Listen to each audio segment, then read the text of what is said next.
क्या आप जानते हैं, आपकी जिंदगी का सबसे बड़ा अपमान ही आपकी सबसे बड़ी ताकत बन सकता है।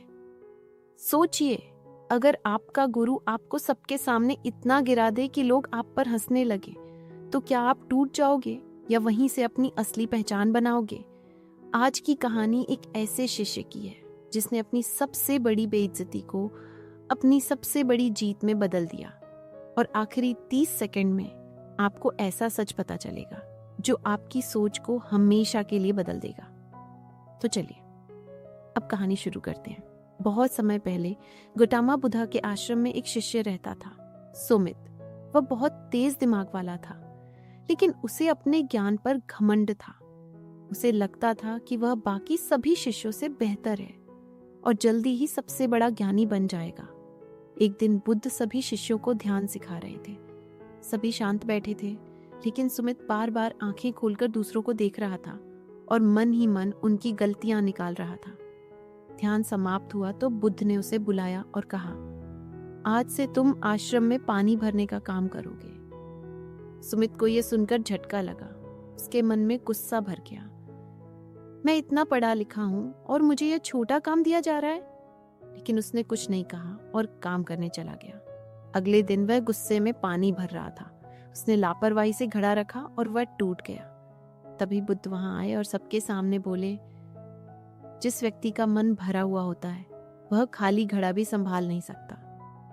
ये सुनकर बाकी शिष्य हल्के हल्के मुस्कुराने लगे। सुमित को बहुत बुरा लगा। उसे लगा कि उसकी बेइज्जती हो गई है। उस रात वह सो नहीं पाया। उसके अंदर दो आवाजें लड़ रही थी। एक कह रही थी कि वह आश्रम छोड़ दे और दूसरी कह रही थी कि उसे खुद को बदलना चाहिए। बहुत सोचने के बाद उसने फैसला लिया कि वह भागेगा नहीं, बल्कि खुद को बदलेगा। अगली सुबह वह सबसे पहले उठा और चुपचाप पानी भरने लगा। इस बार उसका नजरिया अलग था। वह हर काम ध्यान से कर रहा था, बिना किसी गुस्से के। धीरे धीरे उसका मन शांत होने लगा। कुछ दिनों बाद बुद्ध ने उसे बुलाया और कहा, आज तुम्हारी आखिरी परीक्षा है।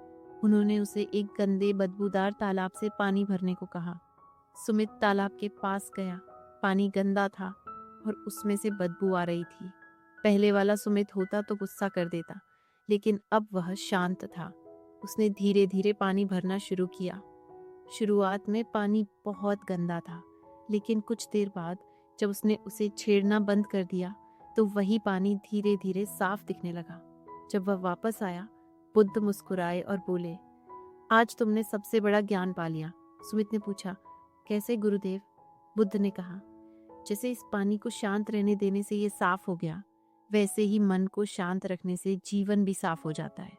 समस्या बाहर नहीं होती, समस्या हमारे अंदर की अशांति में होती है। उस दिन सुमित का घमंड पूरी तरह खत्म हो गया। उसने समझ लिया कि असली ज्ञान किताबों से नहीं, बल्कि अपने मन को समझने से आता है।